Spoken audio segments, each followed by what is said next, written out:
Citation et commentaires des pères de l'Église et des réformateurs sur Luc 11, verset 13.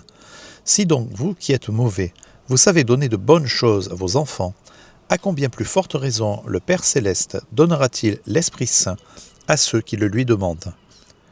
Père de l'Église, Origène, si Dieu donne l'Esprit Saint à ceux qui le lui demandent, c'est qu'il veut que nous désirions ce don plus que tous les autres. Il est le bien suprême, le don qui contient tous les autres. Origène voit dans l'esprit le bien fondamental, le don que Dieu réserve à ceux qui prient, non pas pour obtenir des biens matériels, mais pour être transformés intérieurement. Jean Chrysostome.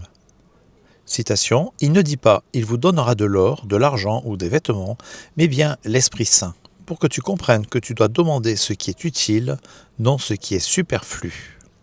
Chrysostome insiste, la prière chrétienne ne vise pas à satisfaire les désirs charnels, mais à recevoir ce qui nous sanctifie. Augustin d'Hippone, si nous recevons ce que nous demandons, c'est pour notre bien. Si nous ne le recevons pas, c'est que ce n'est pas bon pour nous, ou pas encore bon pour nous. Mais l'Esprit, lui, est toujours bon à recevoir. Augustin enseigne ici que toute vraie prière chrétienne converge vers le don de l'Esprit, même quand Dieu diffère ses autres réponses.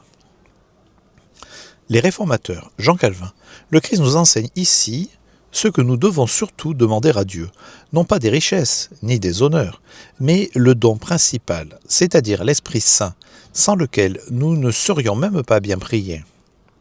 Calvin insiste sur la priorité spirituelle. L'Esprit est non seulement le don suprême, mais la source même de toute vraie prière. Sans lui, prier est vain. Martin Luther, l'Esprit est le plus grand trésor que Dieu puisse donner. Tout le reste vient ensuite. L'Esprit nous donne la foi, l'amour, la force, la sagesse et la consolation dans les épreuves.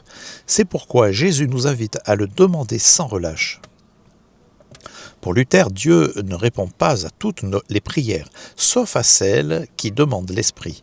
C'est la prière que Dieu veut toujours exaucer, car c'est celle qui nous conforme au Christ. Pierre Martyr Vermigli. Ce verset nous apprend que Dieu n'est pas un juge avare, mais un Père libéral.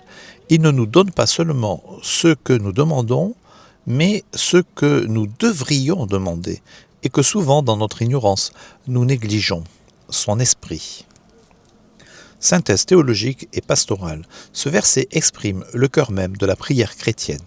Elle n'est pas faite pour obtenir les choses du monde, mais pour recevoir la présence même de Dieu.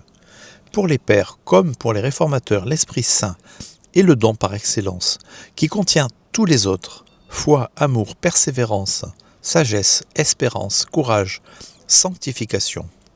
L'enseignement de Luc, plus explicite que celui de Matthieu, qui parle simplement de bonnes choses, révèle que la vraie richesse de la prière, c'est Dieu lui-même qui se donne.